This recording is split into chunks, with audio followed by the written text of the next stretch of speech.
Hello and welcome to another live stream by Aziel Arts. My name is THADDAEUS and I'm excited that you're here with me, and we're going to be using this stream to continue our build of this shot from Mad Max Fury Road. If this is the first time that you're joining me, this is just a super chill work stream where I take you through the process that I'm going on to either build a shot from a movie or some other project. And super open here, so feel free as I'm working to put any questions that you have in the chat or comments or suggestions as we're working through this. And my name is THADDAEUS, if I didn't mention it before, and I'm an artist who lives and works in New York City. And we've been doing these live streams now for maybe, this is the 8th live stream, 8th or 9th, I believe. And I've been having a lot of fun building these things with you, so that's what we have planned for this stream. And at the end of the stream, if you're still sticking around, I'm going to be doing a giveaway to my full course package, which teaches you how to do just this kind of stuff, building short films and animation in Unreal Engine. So stay tuned for that. So I'm just going to go ahead and jump in here. So this is the shot we're building. And if I close this down here, jump back into Unreal Engine. Last stream, we worked on basically metahumans. So taking this metahuman character and applying our own clothing to it. And this is where we ended up at the end of last stream. And this stream, I'm thinking about starting to focus a little bit more on the foreground environment. So there's a lot of crunchy details and beautiful aspects to the foreground of this shot, which really gives us a lot of the kind of grit and feeling of the world of Mad Max. So I'm excited to start building that. I have a few ideas about ways we can do it. And then as well, we're going to be working on these clouds up here. So we're going to be trying to build some sort of blobby cloud shape in the top left third here of the screen. And then we're also going to be at the same time starting to hone in the color of this shot, because obviously we're kind of this whitish color here, and the shot is this beautiful orange warm color scheme. So that's what I have planned for this stream. So let's jump into it. So let's first work on the color of our existing assets here, because I kind of want to tweak them a little bit to start looking like this reddish color. So maybe I will put this reference somewhere unobtrusive up here maybe. And I'm going to grab the ground material first and come down here to the sandy ground. And I'm just going to see how it looks to just kind of start color tweaking this. So this is the material that comes with the Megascan sandy material I downloaded. And I'm just going to start coming up here to albedo tint, which is the texture. It's kind of what you call the flat texture, unlit texture of a material. And I'm going to add a kind of warmish color. And I might even color pick the color from the reference here. And I'll probably need to brighten it.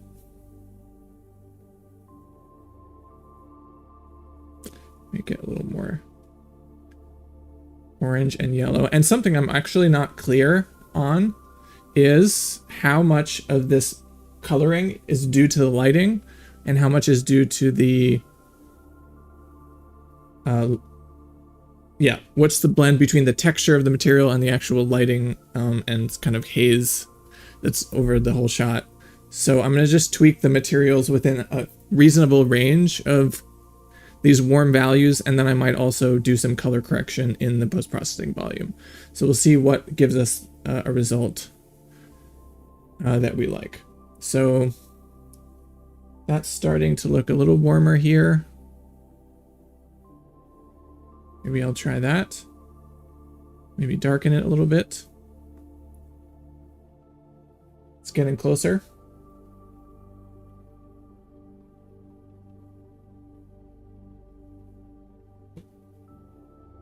And it's not updating in real time in the viewport. And I have a feeling this has to do with the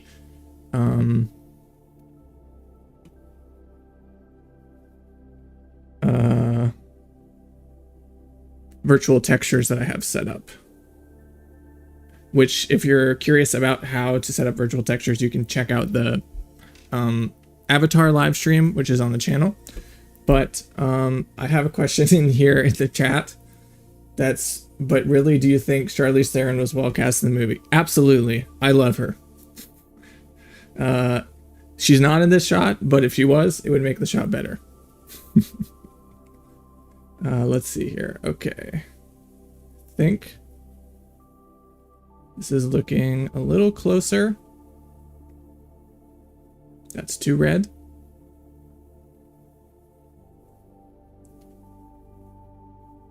All right. So my sand is looking like a little bit closer, but we're going to come back to that. I'm going to jump over to this rock material here. Open the material itself by double clicking on it. And I can come over here to the albedo tint again, and I'll color pick the image as well. That's looking better. Maybe just brighten it slightly.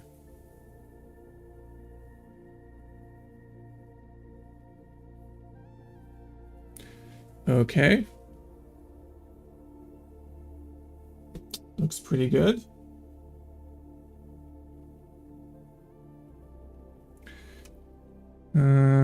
Actually, the ground is looking a little magenta for me, so I'm going to jump back over here and bring up my reference again. Maybe I'll try color picking it again, because I think I've gone off the color range here. Okay. So that's looking pretty good. We're getting closer to this color here, and I can always shift the actual hue later. And I'm going to come to these background meshes here, and I need to work on them as well. And I know these are being simulated by the PCG volume that we set up in the previous stream. So I'm going to come to this guy and open it. And if I come to the albedo tint here, we're going to color pick the background.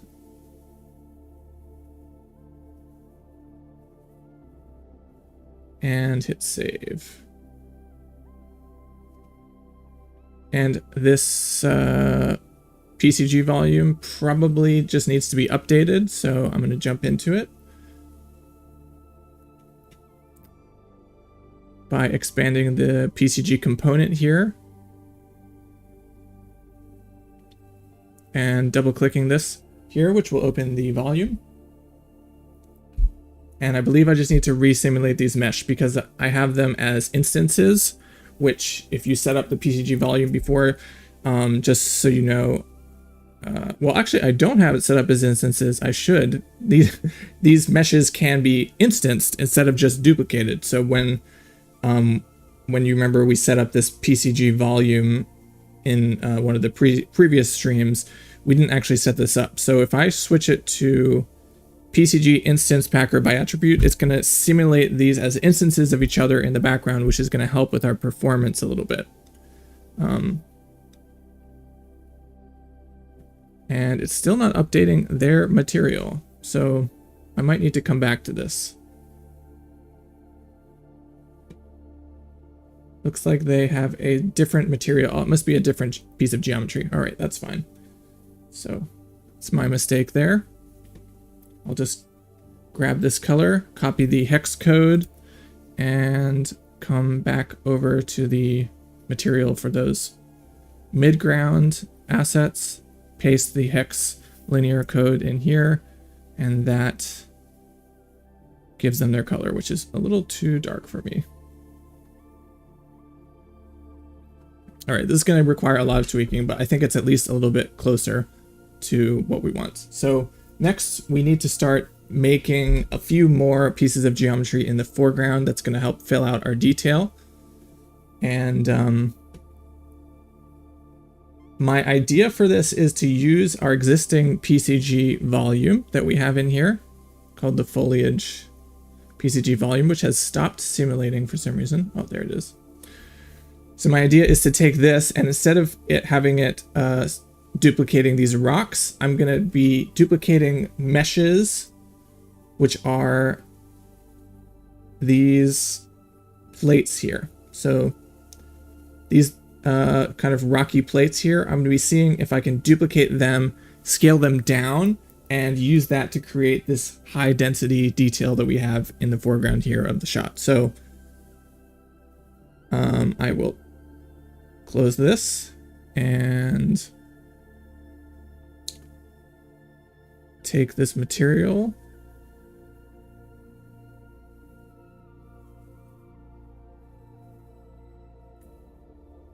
It's not the right material. First I'm going to open the PCG foliage volume here, double clicking it, and move my reference over here.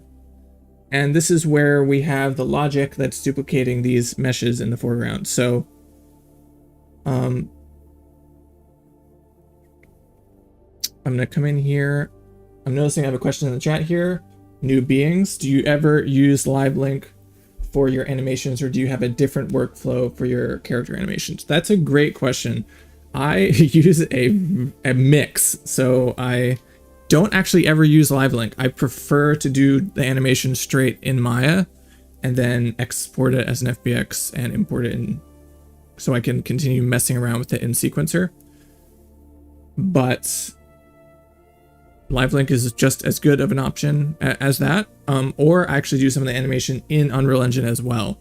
So it's kind of a mix, whatever kind of fits the scenario, I guess. But live link's a great option, and especially if you have if you have people working on the environment, you're working in Maya, and you need to keep tweaking it and having the character like line up exactly with the meshes.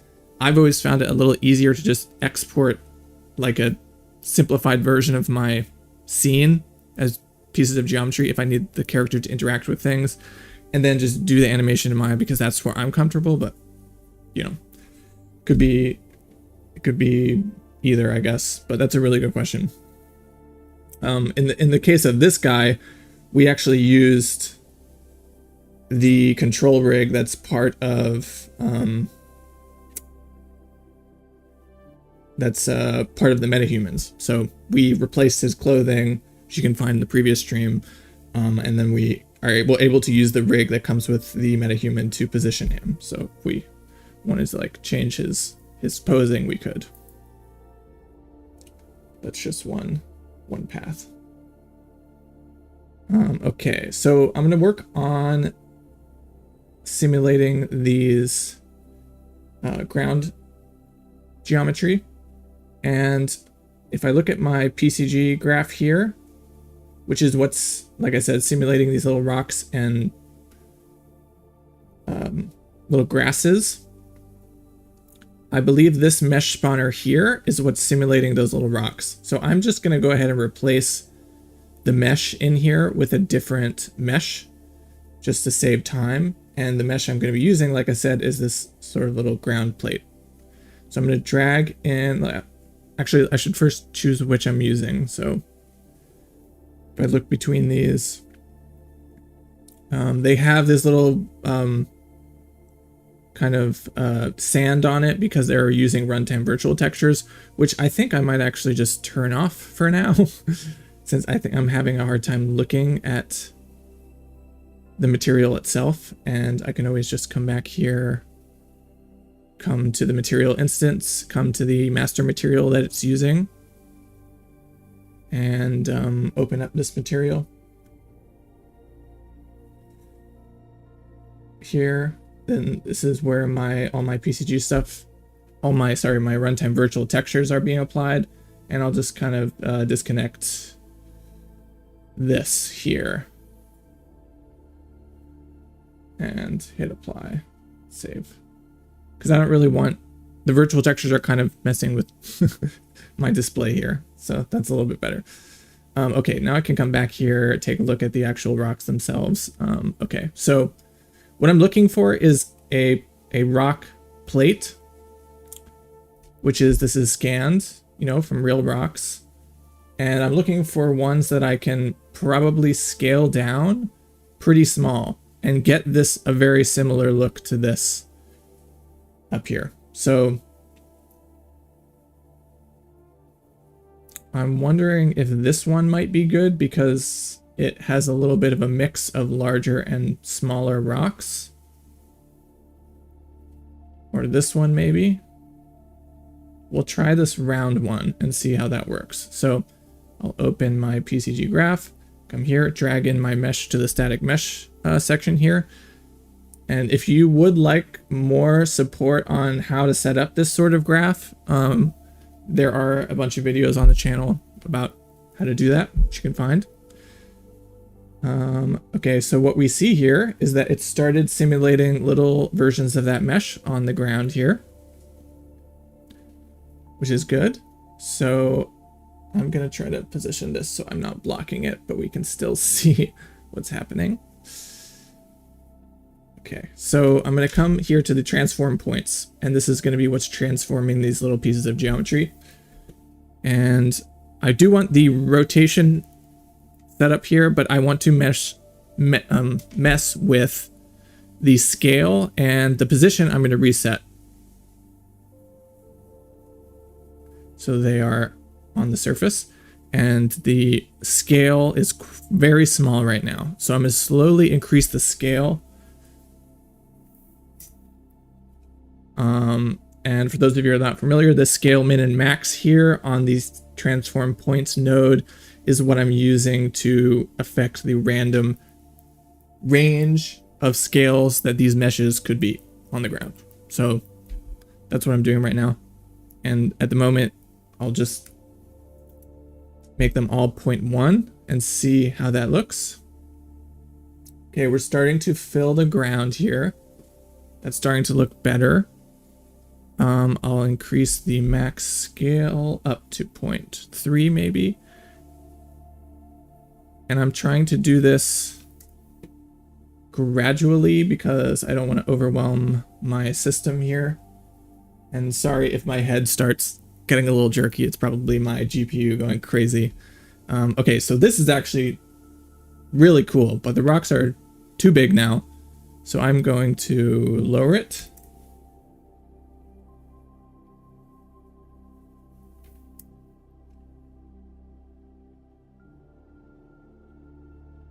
And that is starting to look pretty good. Starting to look a lot closer to my reference here. But I think they're still too big. So maybe I just need to drop it down to 0.1. Maybe that was the right size.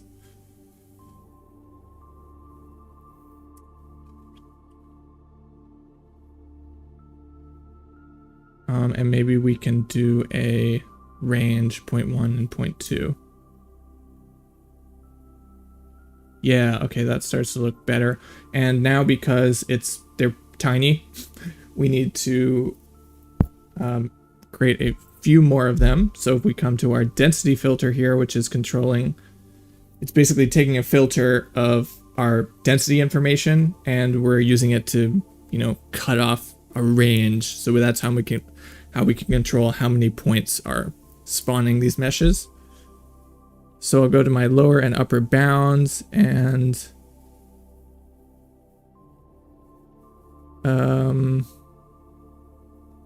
lower my lower bounds here to try to let in more points. And if I'm still not getting enough, I might need to come back to the density noise here and lower the density noise max. Okay. There we go. So that's starting to look better. I still think the meshes might be a little bit too big. So, but we're starting to get the density that we want. And you don't have to worry about these little patches because we'll basically try to match the color of this, of these meshes to the actual ground. So I'll come back to static mesh spawner, or sorry, transform points here. And we'll do 0.1 and 0.05 maybe.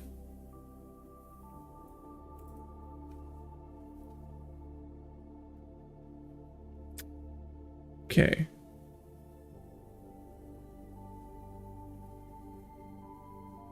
That is looking closer.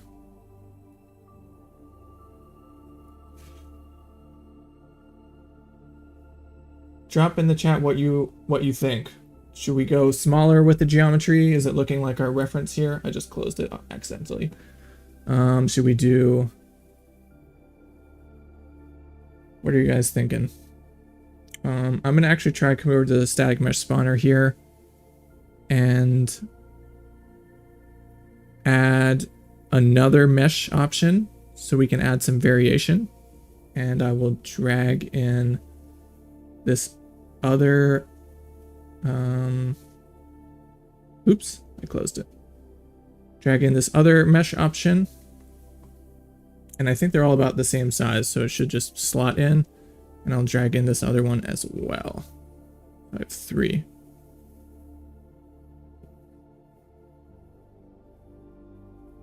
Yes, hopefully this will add some more variation. Whoa, okay. Let's see here.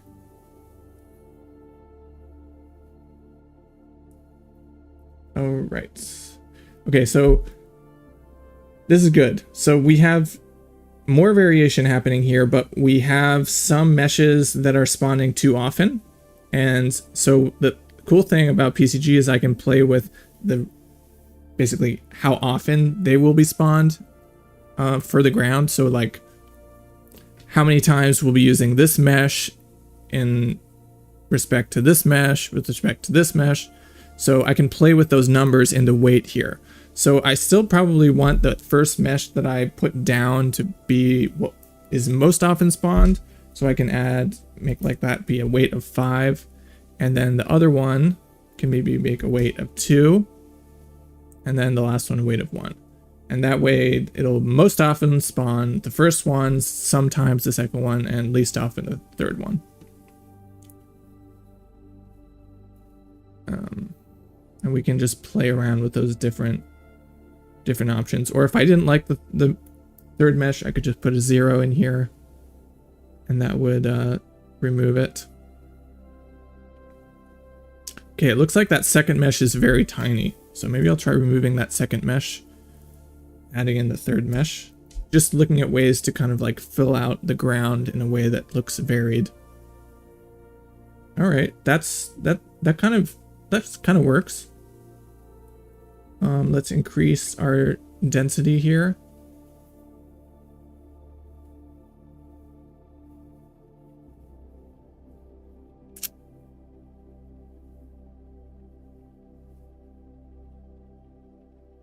By lowering the density noise max, I can start to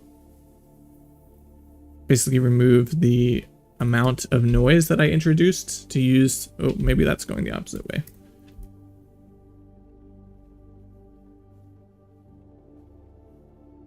Basically, this density noise max is playing with the range of the noise, which I'm then using as a filter. So I'm trying to kind of come up with a happy medium between the filter and the noise itself. The filter, I basically don't want to be filtering at all.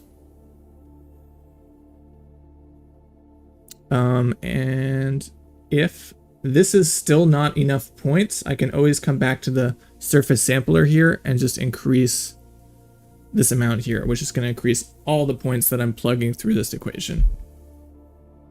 So if I make it 32,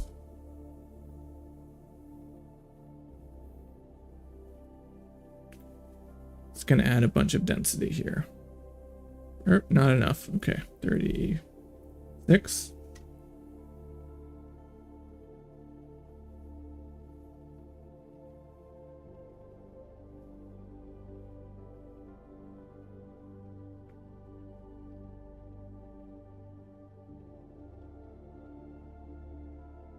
All right, I feel like that's starting to look better. Let's go ahead and tweak our color so we can see a little bit closer to what it's going to look like. So if I close these meshes and I open up their material here, and I need to do the same modification that I'm doing to all of them. So I'm going to look and see if how many meshes I ended up using. Oh, just the first and third one, so I'll just change those. And it's going to be an albedo tint again. And I'll color pick the landscape in my reference.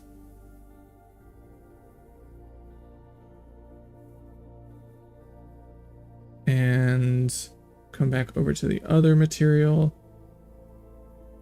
This one.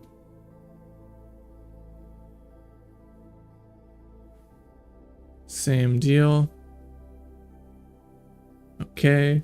And the other one.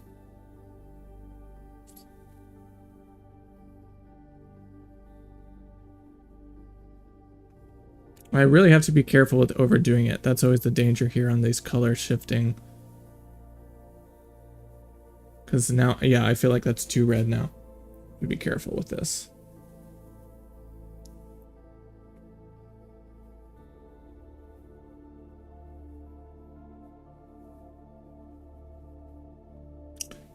Perhaps less saturated. Any questions in the chat so far?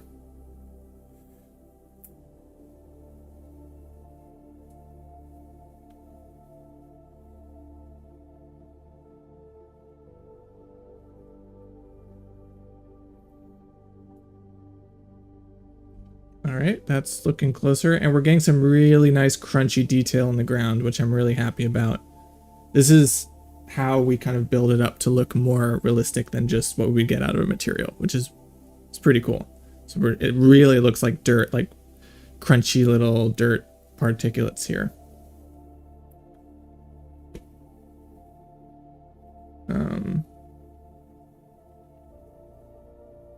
Actually, the material, if I come over here, we could play with our material color slightly, come over to the landscape, scroll down to the landscape material, and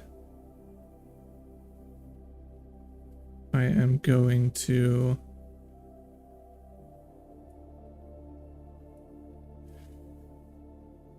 try to match this color a little bit more.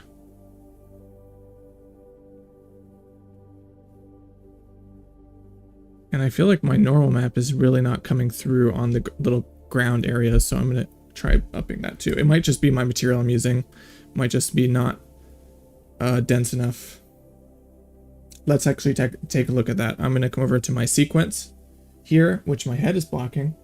And right now I'm still looking through the camera, but I can press this little camera button here to disconnect from my camera. And what I really want to do is come down and look at this material here and see why it's not blending. Okay, so to me it's looking like it's just the color. Otherwise it seems to be blending pretty well. So I'll just come here to my materials, grab this one, take the color. Hopefully I can just copy the color and it'll work, but the problem is that I'm tinting a different texture. So the texture on the ground material just might be different. So come back over here.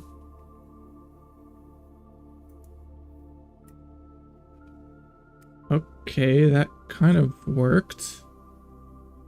Let's saturate it a little more and lower the brightness. Let's see how that looks. Ah, there we go. That's way better. And it's still reflecting the light, so I don't actually, maybe I can play with the roughness so it matches a little bit better as well. So I'll come over to my roughness, min and max, and I'll kind of increase my min roughness. It's helping a little bit.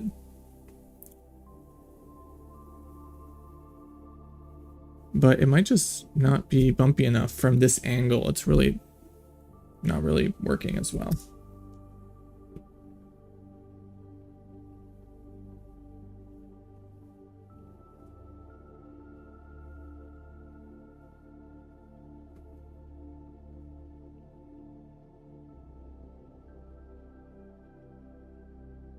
I think I'll just try to, I was trying to match the ground material here, but I think I might just, because of the angle of the light, I might just try to fill those gaps.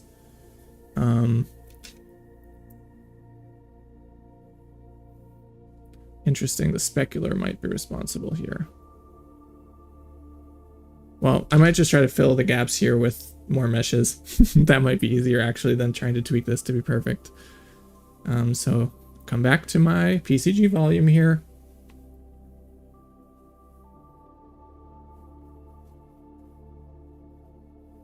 And I just need to fill these gaps here. So come back to my surface sampler. And I'm going to regen in case there's anything that didn't get resimulated for my other changes. So I'll come back to the surface sampler. Try to increase the points per square meter to, let's try 40. See how that works. It's loading.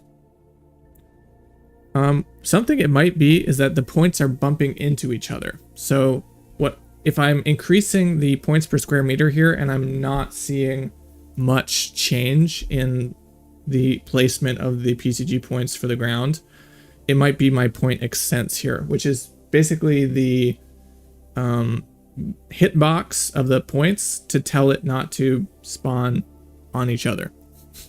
So I can come here and try lowering this.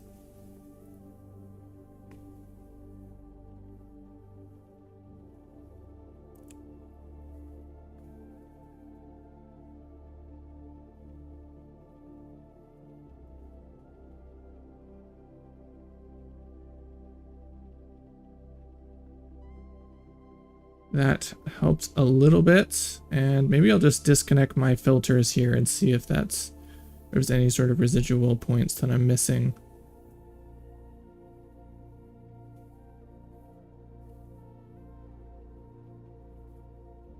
Still not getting enough points. Interesting.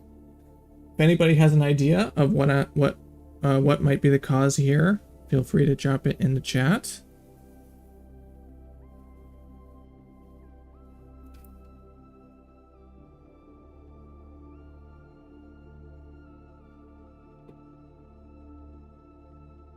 Because I don't have this mesh spawning.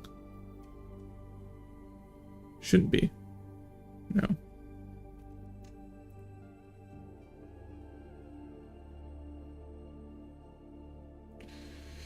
New Being says, do you have preference between stylized versus realistic for your 3D texture looks? I think I always tend towards realistic is kind of my comfort zone, but I mean, Unreal is capable of doing stylized easily. You just, it's more of a shader thing for you do an unlit material and you can have kind of like a Zelda look where it's toon shaded. It's really kind of up to you stylistically what you prefer. But I think is sort of my personal preference is always to tend towards something more realistic. Hi, Banana Man. Welcome. Great name. Okay, so let's get back to this. I think I'm not exactly sure why there's not enough points simulating here in the foreground, but I think I will just leave it for now and we'll work on the clouds a little bit. And maybe we'll come back to this if we have time. It's already a lot further along than it was before, so I'm gonna try to kind of bring this all up together as best I can. So we have a lot more detail happening in the foreground. Next thing we could work on is the clouds. So I am going to come to my volumetric clouds here and disconnect it, and I'll move my head down because probably I'm blocking. And I'm going to hide my volumetric clouds because I want to replace my clouds with something different, which in this case is going to be easy fog. I'm gonna add it to my project here. And Easy Fog is something built by William Foucher. I don't know if you know his YouTube channel. It's awesome. It's kind of like my go-to YouTube channel. And he built this awesome tool. I think it's extremely cheap. It's like a few dollars, and it is lets us create hand-placed cloud cards. So I'm going to basically try to use those to simulate this effect that we have in our reference. So if I come over here to my Easy Fog folder, which now my head is blocking again, and I come to, I believe it's blueprints. This is what we need. I'm going to drag my Easy Fog blueprint into the level, and we're going to need to jump out here and position it pretty far away. All the way over there. Rotate it and scale it way up. Hi, Riemann. Welcome. Good question. Thanks for that. So my background with Unreal Engine is my background is in more traditional 3D animation workflow. So that's where I went to school.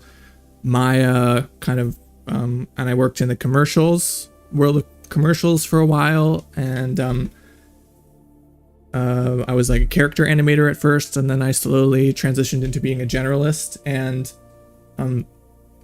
then I stumbled into doing visualization for architecture, and I was building their 3D team, and then I started using Unreal Engine, and I kind of took a really hard turn into using Unreal Engine because it's what I enjoy kind of using more, and I still do Maya and those other things, but Unreal Engine is kind of more fun for me to use. So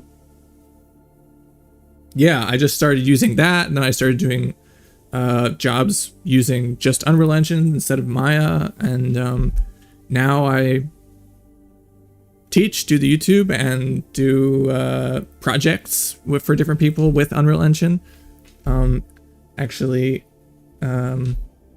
Yeah, so it's I don't know, it's kind of served me well, and I use it as in a professional context. I also just do my own artwork through it. So I'm working on like a short film using Unreal Engine and stop motion. Yes, I do. Oops, I unselected my fog. So yeah, that's kind of my background. I'm curious, those of you who are joining the chat, what is your background with Unreal Engine? Are you, is this like all new to you, or did you have a background in 3D animation, or what's your background?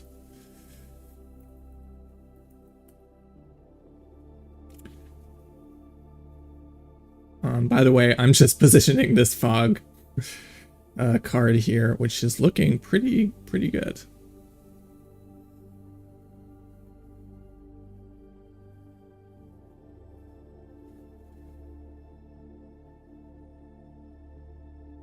Something like that, maybe. And what I'm going to do is just keep dragging more cards in here, or I can even duplicate this. And the cool thing about Easy Fog, so I'm not sponsored or affiliated anything with, actually what my link might be affiliated, but I just really like using this tool. Shameless plug for Mr. Foucher. But what I'm going to do is I can duplicate this card and come over here to the Easy Fog folder, and all I have to do to change the particular cloud that I'm simulating here is come to the textures folder here under fog, and then there's a bunch of different other textures here. So I could grab, let's see here. This is the first one I'm using, but I could try using yeah, maybe something like this. So I drag in the texture, and then you also drag in the normal map that comes with it. And then you can position that separately. Super nice. And I'm going to experiment with the color here, because I want some of these fog cards to be more white. Which they are, but I think the fog is scattering through them, making them less white. So I'm going to see what I can do here.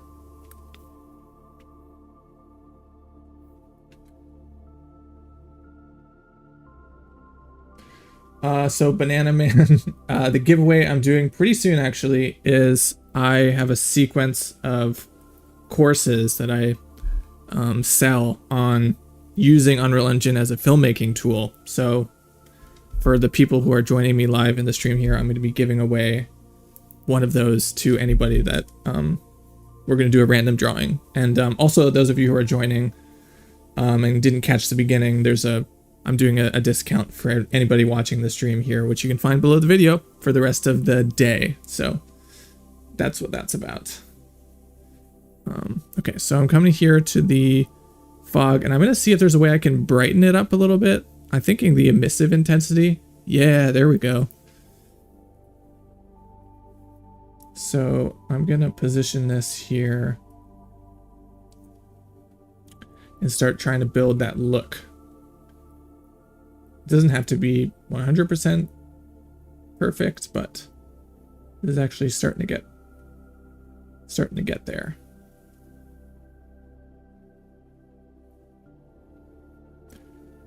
Okay.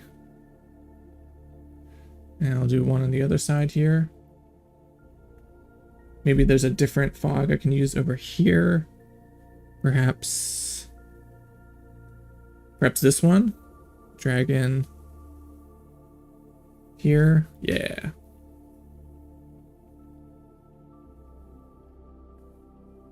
And that is looking pretty good. This is more of like a puffy cloud in the background.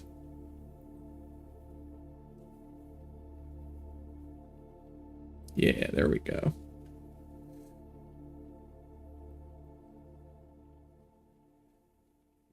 Cool.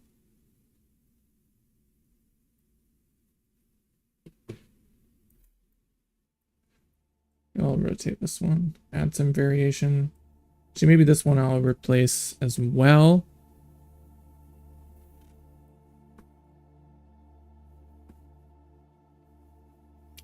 Ooh, that's very cool, new being. So using Unreal Engine for development in an animated series and the accompanying game. So you're doing like is it like a Quantum Break situation where the show interlocks with the game? That's really cool. Ah, thanks so much.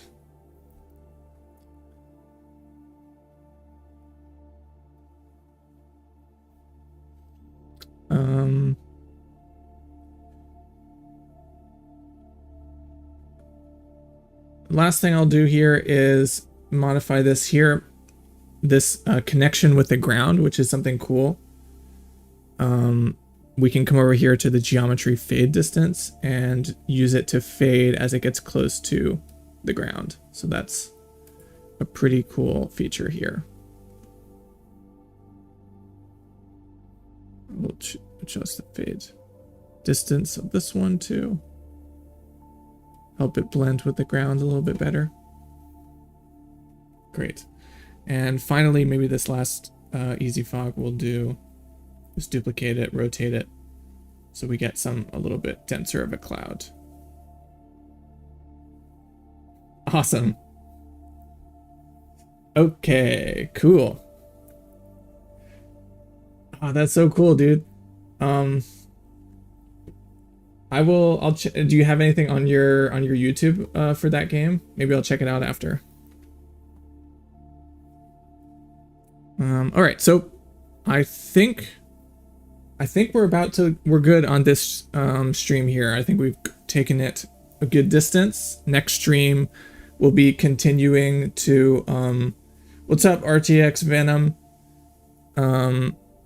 We're gonna be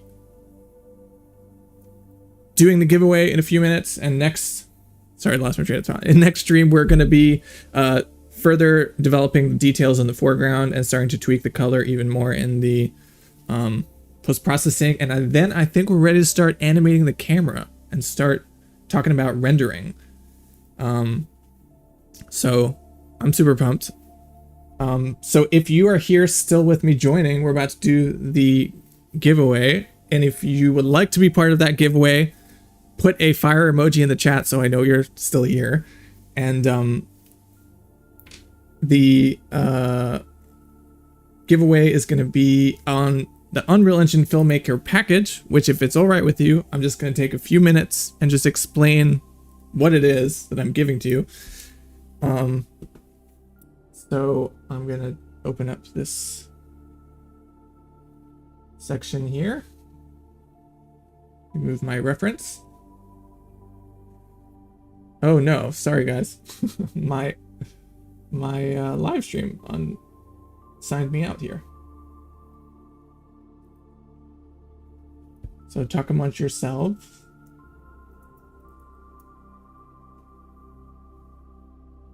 There we go.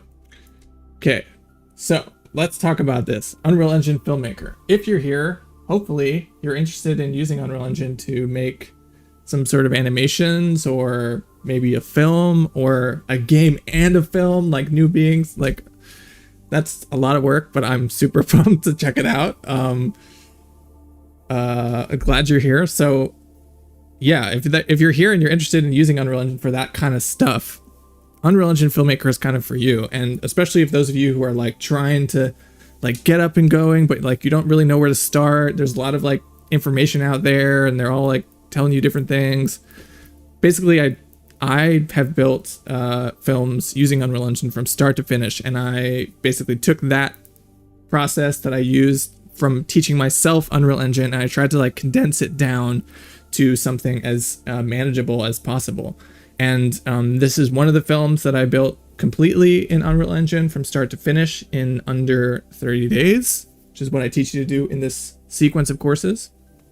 It's called Breadth, and I'll just kind of like skip through it here, but you can check out the full version on the channel. But all done in Unreal Engine, and I just had so much fun doing it that I just started building this training material so other people could do it as well. So Unreal Engine Filmmaker gets you from knowing not almost anything about Unreal Engine, or maybe you just know a few different parts of it. Maybe you know modeling, or you know like lighting, but you want like that full process of how to make your film from start to finish, and world building that, you know, applies to games as well. Actually, this is for you. So how do I get you there? I start with, oh, my head's blocking again. I start with just an intro to getting you up and running with Unreal Engine, with like the interface, how it works, stuff like that, just in case. Then we jump into the world building course, which is a full course. I think it's like 45 lessons or something like that, of short little video lessons, and it's very efficient in how it basically brings you up to speed on materials, modeling, world building, all this stuff. And once you do that, actually it's kind of like what we're doing in this stream, a lot of that kind of stuff. There's the Ultimate Beginner's Guide to Lighting, which helps give you a framework for lighting, which I know a lot of you ask questions about lighting, because I was there, and I know it's kind of difficult to like wrap your head around lighting in 3D graphics, because like you could literally put like 5 million lights in your scene, and I don't know, it's hard to approach because they're limitless in what the options are. So give you a framework for how to approach lighting your environments based on the story that you're trying to tell. Then we jump into the actual filmmaking part. So Virtual Filmmaker is another course that's about animation, about setting up your cameras, about rendering. And I also teach you how to do some basic editing for your film in DaVinci Resolve, which is free. And then we do a masterclass that's basically the whole thing. So if you've taken my free training, this is basically that, but just like more detailed, and I show you the actual buttons I'm pressing. We make a whole film from start to finish. So I've also actually added a bonus in here, which is a Weather Effects Wizard, which is an additional course that's just helps you add that extra level of dynamism to your environments, to your films, to your stories that you're telling. And that's through Niagara and weather effects, snow, sand, storms, dust, rain. So you had to have raining on the ground and splashing, stuff like that. So that's the full process. And then at the end, you send me your work, your film, whatever it is that you're using this course to produce, and I do like a full review of it. So I go through it shot by shot, and I give you full personalized video feedback on it at the end, trying to get you over the finish line or get you that extra bit of feedback to take it to the next level. So that's the whole thing of how to make a cinematic short film in less than 30 days. That's the full package, and it's a lot of value, I think, and I've really worked hard to try to just make it as efficient as possible. I mean, if you've seen my other tutorial videos, that's kind of my thing, is that try to just get you from point A to point B quickly and efficiently as possible. And that's really what this collection of courses does. So that's my whole spiel. So I'm ready to give away this to somebody in the chat if you're joining. And let me check out these fire emojis here. We're going to do a random drawing. Here we go. Here we go. Here we go. Here we go. And it goes to Riamon. Welcome, Riamon, to the Unreal Engine family, Unreal Engine filmmaker family. You have won the package, and all you have to do is go to this email, info@azlarts.com, and just email me I won, and I'll get you hooked up. Congratulations. And all of those who are also watching this and want to get in on this, you can just go to the link below the video, and I'm doing a 40% off, basically off the whole thing for the next 8 hours. So if you want to jump on that, you can as well, as a thank you for joining me through this whole thing. And so that's the end of the stream. So thank you so much for joining, and I'm going to be here same place, same time in this chair next Friday. So stay tuned for that. We're going to pick up where we left off, and I'm just very thankful that you all joined me through this stream. I hope you have a wonderful weekend, and I will see you in the next one.